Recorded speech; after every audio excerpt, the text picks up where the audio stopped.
Hey everybody, it's Ethan Bertrand here with World Culture News. Today we're going to talk about China's Cultural Revolution. The Cultural Revolution was a very important time for China. See what World Culture News' historian had to say about it. In the year of 1965, something that many like to call the Cultural Revolution started to heavily affect China. The Cultural Revolution was led by a man, the one, the only, Mr. Mao Zedong. Mao Zedong was China's first communist leader. For a few decades, Mao had been constantly winning over supporters and followers of his communist movements. Now let's take things back for a second. Communism is a political theory developed by Karl Marx. The idea advocates class war and leads a society in which everything is publicly owned, and each person is paid based on their abilities and needs. Towards the end of World War II, nationalism and communists had been fighting to take over China. They were against each other, obviously. The nationalists were led by Mr. Chiang Kai-shek. Chiang's army was actually supported by the United States. Mao's army was built up of mainly peasants. These peasants were highly disciplined and well-trained, while on the other hand, Chiang's army had a very low level of morale, living in poor conditions, wasn't paid well, and had a lot of corruption. In the year of 1949, communists had entered and taken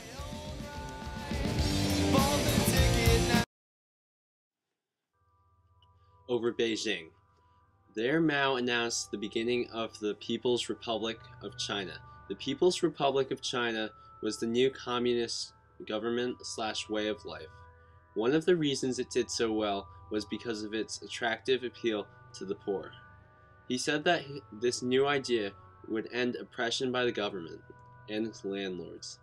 One of his first goals was for China to modernize and become one of the world's leading powers. Looking back today, that wasn't such a bad idea. Part of Mao's expectations were that China's poor and peasants would carry out the revolution because they needed change and only had a small industrial working class. One big inspiration for Mao was the communism in Russia. Mao immediately wrote a new constitution and set up the National People's Congress.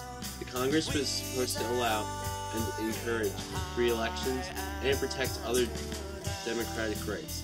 However, China had become a complete one-party dictatorship. They were not promising or practicing what they said. The communists had a secret police type thing going on called the People's Liberation Army, also known as the PLA. They pretty much made sure that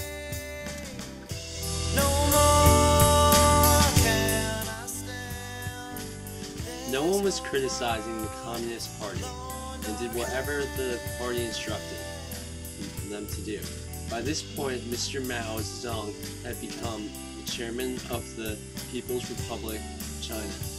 The country wasn't doing so well for a few years, with high crime, war, economic problems, hunger, and starvation. In reaction to this, China became a totalitarian state, which is a government that controls every single aspect of a citizen's life. With a lot of propaganda and publicity, the communists made Mao Zedong a very, very famous hero in some people's eyes. People had huge respect for the guy. Children learned from young ages that they had to be obedient and loyal to Chairman Mao. Small children were taught to recite phrases like, "I love Chairman Mao," and "Long live Chairman Mao." Mao's biggest goals were to make China completely independent by whatever means necessary.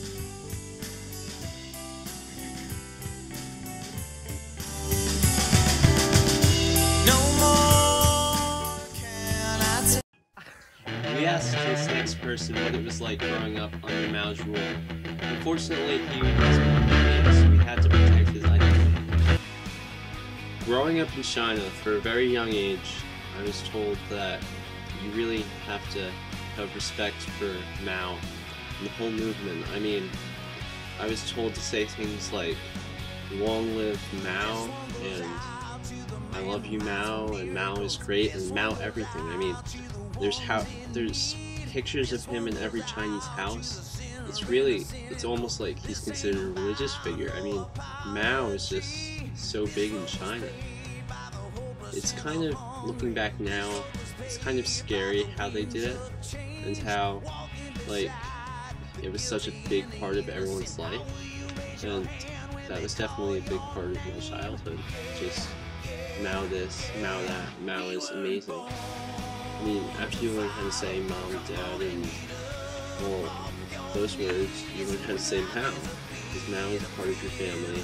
Mao is like grandpa you've never met. Mao is Mao. Thank you for watching World Cultures News.